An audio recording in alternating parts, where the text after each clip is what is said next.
Et oui, 2017 a été un cru excellent évidemment pour l'immobilier, mais encore plus, nettement plus pour l'immobilier de prestige, pour l'immobilier de luxe. Bonjour Émilie. Bonjour David.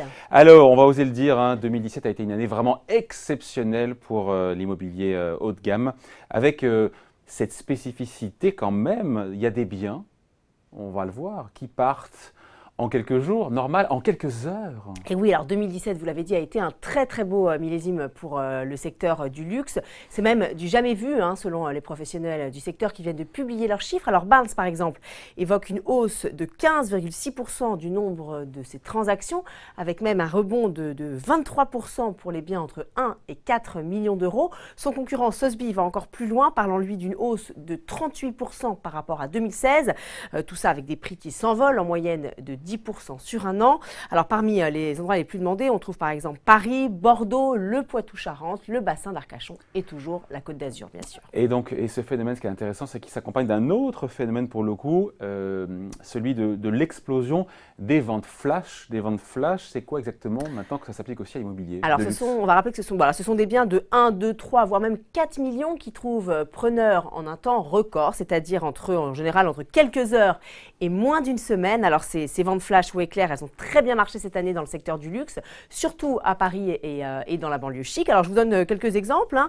Un appartement de 93 mètres carrés rue Vivienne dans le 2e s'est vendu 1,4 million d'euros en seulement 3 jours.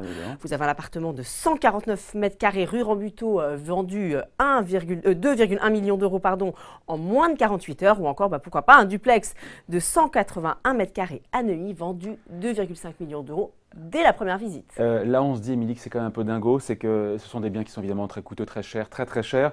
Et on le voit, donc ces acquéreurs qui ont les moyens, et tant mieux pour eux, se précipitent sans même prendre le temps de réfléchir, sans même prendre le temps de négocier. Oui, alors ça s'explique par la rareté de l'offre, hein, David. Il y a eu très peu de biens mis sur le marché au premier trimestre, 20% en moyenne de moins qu'il y a un an à la même époque. Alors à cause bien sûr des incertitudes liées à l'élection présidentielle, les propriétaires qui souhaitaient vendre ont préféré attendre. Alors évidemment, avec l'arrivée de Macron au pouvoir, il y a eu un véritable soulagement, mais il y a toujours un vrai déséquilibre entre l'offre et la demande et une tension très palpable sur ce secteur du luxe, à tel point que des professionnels comme Féo ou Coldwell Banker font part de leur inquiétude concernant leur stock qui continue de fondre comme neige au soleil. Justement, Émilie, on parlait à l'instant de l'élection d'Emmanuel Macron. Est-ce qu'on peut dire qu'il y a un effet Macron qui était redouté sur l'immobilier en général, mais effet Macron positif sur l'immobilier de luxe? Oui, alors les professionnels sont unanimes. À l'arrivée de Macron a créé un véritable vent d'optimisme, une véritable dynamique. D'ailleurs, le président de Féo nous dit que tout se passe comme si un vent de confiance totalement inédit avait balayé l'attentisme et le pessimisme qui sévissaient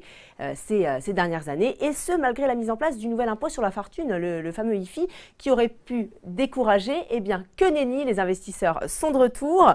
Alors, les investisseurs étrangers, mais même des expatriés français qui font donc leur grand retour dans l'Hexagone avec l'arrivée d'Emmanuel Macron. Mais attention, on a vu l'élection d'Emmanuel Macron n'explique pas tout. On a évidemment les incertitudes liées au Brexit et puis toutes les questions autour du projet d'indépendance de la Catalogne qui profite clairement au marché parisien. Il y a toujours bien sûr des taux de crédit exceptionnellement bas, un retour de la croissance qui dope le marché et cette tendance devrait se poursuivre en 2019. En tout cas, c'est ce que nous disent tous les professionnels du secteur. Avec des appartements de luxe à plusieurs millions d'euros qui partent en quelques heures. Ça fait peur. Merci, Émilie. Bon après-midi. Bye.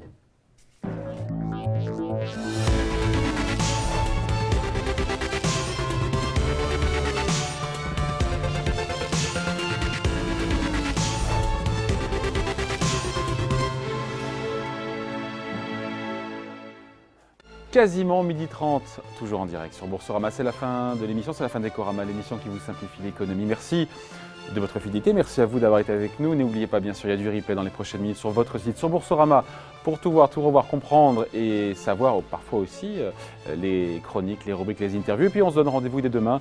Demain, c'est Philippe Martin, le président du Conseil, nouveau président du Conseil d'analyse économique, nommé par le Premier ministre, qui nous donnera quasiment, je crois, sa première interview. Donc demain, à midi, en direct sur Boursorama. Très bonne journée.